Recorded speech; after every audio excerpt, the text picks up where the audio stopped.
Ano nangyari? Natusok ako. Naku naman, kala naman namin kung ano na nangyari sa'yo. Alam pala. Na ako doon. Kailangan kitang samahan sa clinic para mabigyan ka ng first aid. Nako, nagulat lang talaga ako.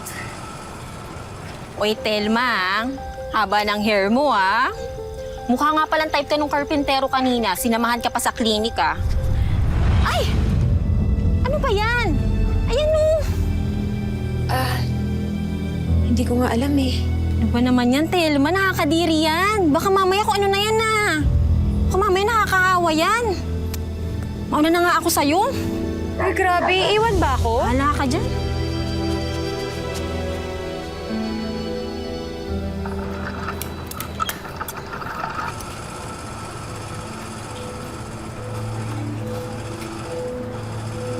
Andrea, nahihirapan ka ba? Gusto mo tulungan kita? Ha? Hindi, okay lang ako. Sige, okay lang ako dito. Andrea, Kailangan kasing... Sinabi ng okay nga lang ako eh. Hindi ko naman kailangan ng tulong mo eh. Andrea, hindi naman nakakahawa to. Allergy lang to. Paano mo naman nalaman? Nagpatingin ka na ba sa doktor ha, Telma? Baka mamaya mahawa mo kami lahat dito oh. Telma naman. Sige na, bumalik ka na nga ron. Doon sa pwesto mo. Alis na.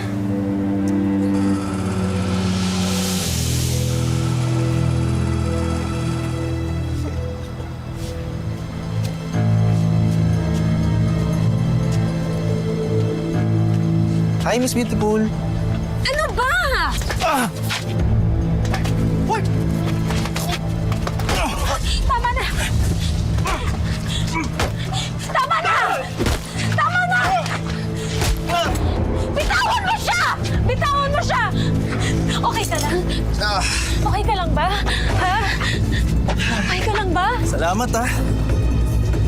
Anong salamat? Ako nga dapat magpasalamat sa'yo. Niligtas mo ang buhay ko. Isa tayo. Iligtas mo rin naman ako, di ba? Telma? Ano nga pala pangalan mo? Raul.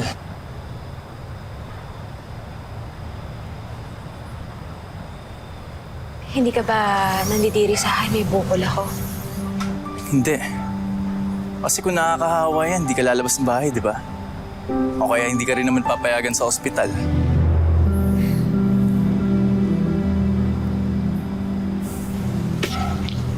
Salamat ah.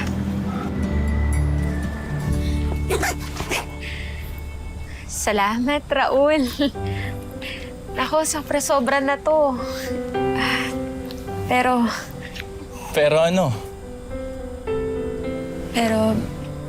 bakit mo ginagawa sa akin to? Dahil mahal kita, Telma.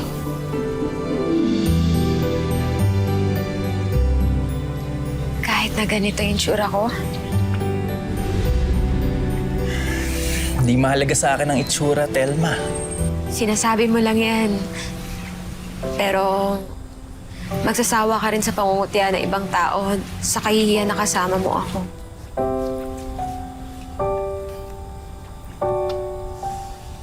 Magpakasal tayo.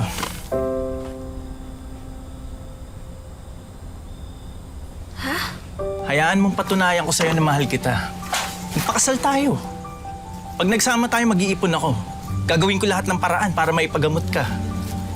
Pangako ko sa'yo, Telma. Hindi kita iiwan.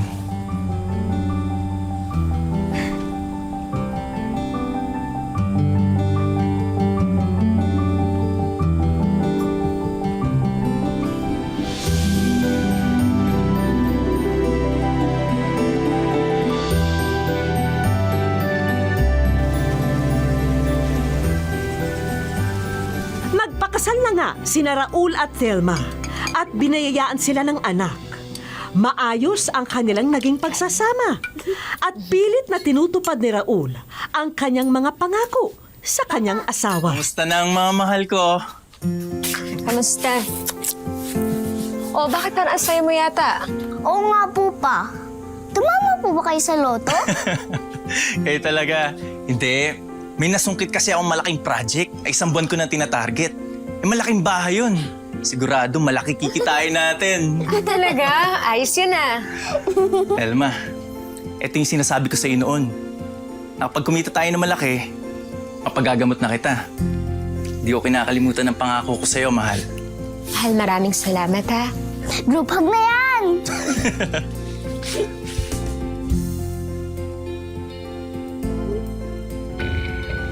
I'm sorry, Mr. and Miss Manawag. Pero kumpirmado na po na neurofibromatosis ang sakit ni Mrs. Kaya lang, wala pa akong gamot para sa kanyang kalagayan. Ibig niyo po bang sabihin, permanente na po yung ganito? Opo. Mga tumor na bukol po ang tumubo sa katawan niya. Pero maswerte pa ho kayo dahil may mga kaso po na nagiging cancer. May anak po ba kayo? Posible po kasi na magkaroon ng ganitong klaseng sakit ang anak niyo. Dahil ito po ay namamana.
Raul, pwede ba tayo mag-usap?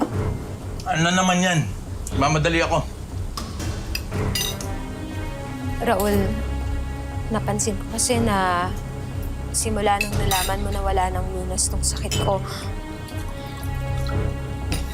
nagbago ka. Nagre-reklamo ka? Ganon? Ha? Nagre-reklamo ka na? Tanda mo, pinatulang kita dati. Kahit ganyan ang itsura mo. Tapos ngayon may gana ka magreklamo.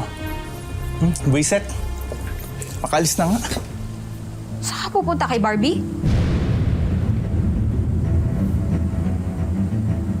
Ano ka mo? Kay Barbie. Akala mo ba hindi ko alam? Huwag mo nang ipagkaila dahil nakita ko yung mga text niya sa'yo. Ha, ganon? Ha? Pinapakailaman mo na cellphone ko? Ha? Binabasa mo text ko? Ha? Eto ba gusto mo? Ha? Iyong-iyo na ang mga text ko. Ha? Kainin mo ang cellphone ko! Kainin mo! Ha? Papa! Bitawan mo ang mama ko! Lisa! Lisa! Sama kayong mag-ina. Pareho kayo sinumpa.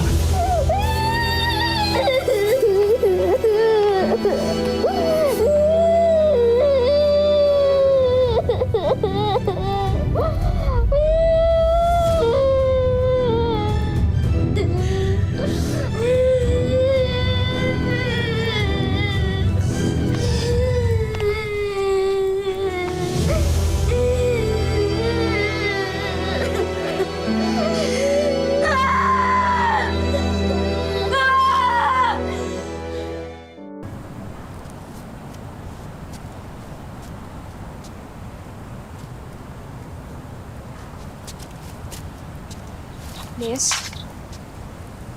dito ba nagtatrabaho si Barbie? Ako si Barbie. Anong kailangan mo?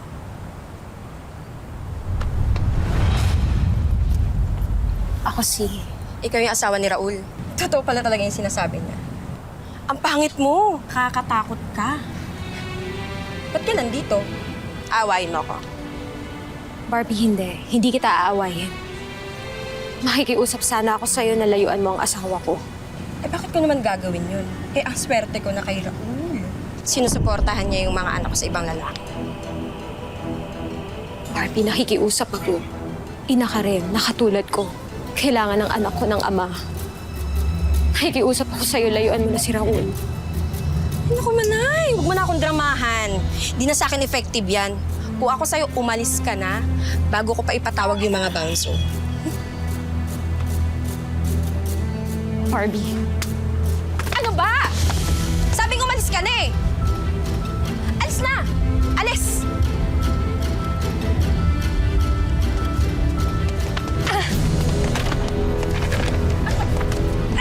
Layuan mo yung asawa ko! Layuan mo siya! Wala akong magagawa kung saan siya lapit ang lapit. Hindi niya naman siguro yung pag bumukha mo ang pera! Elma! Ako hindi!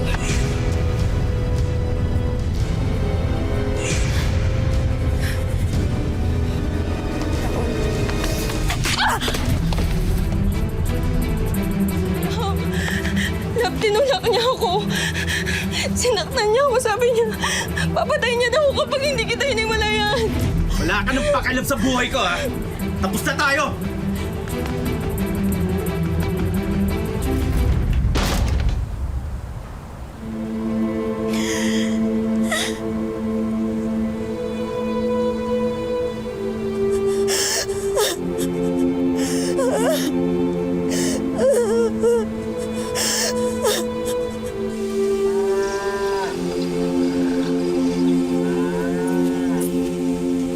Uy, pre. Di ba si Telma yun, yung asawa ni Raul? Eh, sino pa nga ba may ganyang mukha dito sa atin? Pero ba't yan dito? Iniwan na ni Raul yan. May babae na kasi sa bayan. Eh, kailangan siguro umita. Kaya yan nandito. Hindi mo rin kasi masisisi si Raul. Yung ganyan ba naman araw-araw eh. Mas mabuti pa wag na umuwi.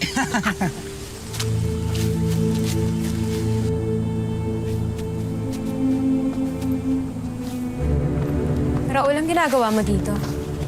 Pa! Naroon ko po yan, pa! Akin po yan! Ako bumili ng mga to, kaya pwede ko bawiin.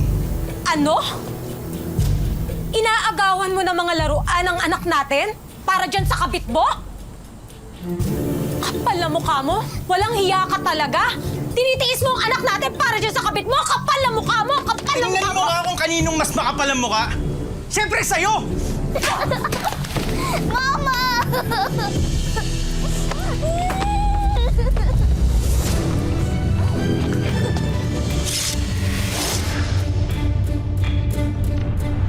Hoy! Tawa na po! Tawa na po! Ano? Patayin mo na ako! Patayin mo na ako! Total, matagal mo nang ginawa yun. Simula nung tinalikuran mo lahat ng pangako mo sa amin. Akala ko iba ka sa kanila. Akala ko mahal mo ako. Akala ko mahal mo kami. Pero nagkamali ako. Dahil ikaw yung pinakamalaking pagkakamali sa buong buhay ko! Kaya sige, patayin mo ako! Patayin mo ako!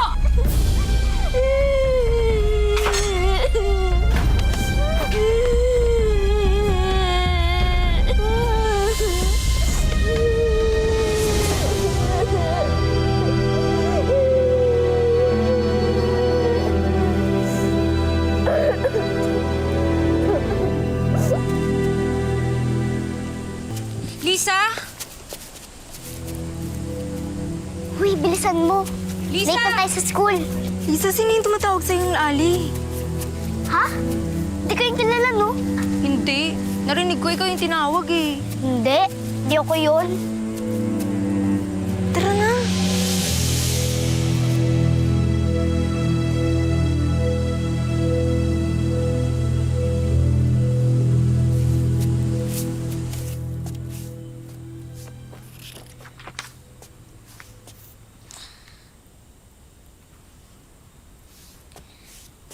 Ma?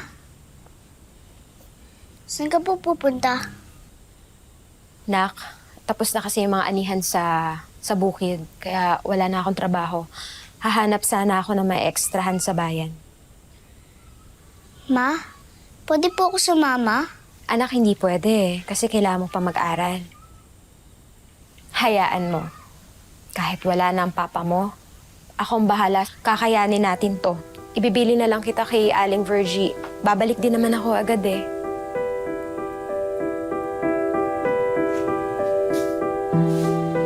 Ma, sorry po kanina. Simula po ngayong araw, lagi na po kitang pagmamalaki.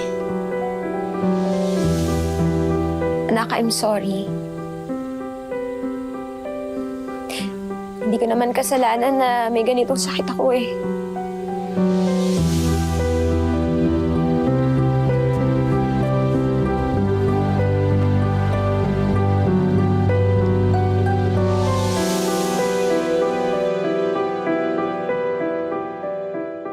Pare, sige na. Nakikiusap ako kahit ilang araw lang para sa mga inaanak mo. Eh di pautangan na lang kita, Mare. Pare naman, oh. Hindi mo naman akong papautang ng 1 buwan lang. Tsaka, syempre, gusto ko rin naman na paghirapan ko yung kinikita ko, diba? Sige na, pare. Ilang araw lang naman. Tulungan mo naman ako. Kaya mo ba talaga? Oo, kaya ko.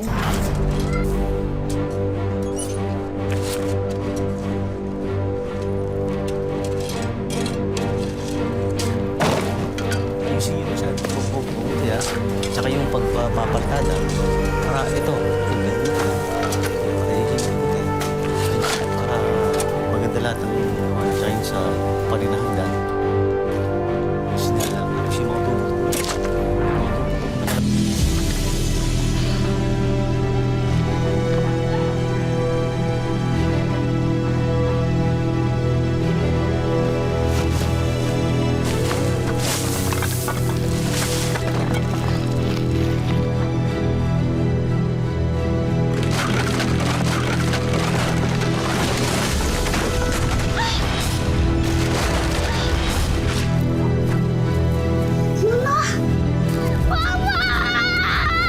Tagalin natin! Bilisin nyo! Dahan-dahan lang, ha? Dahan-dahan lang! Dahan-dahan lang! Okay, dahan-dahan lang! Mare, okay ka lang ba? Ayos lang ako, ayos lang. Hindi kita kaya mawala. Mahal na mahal kita, Mama.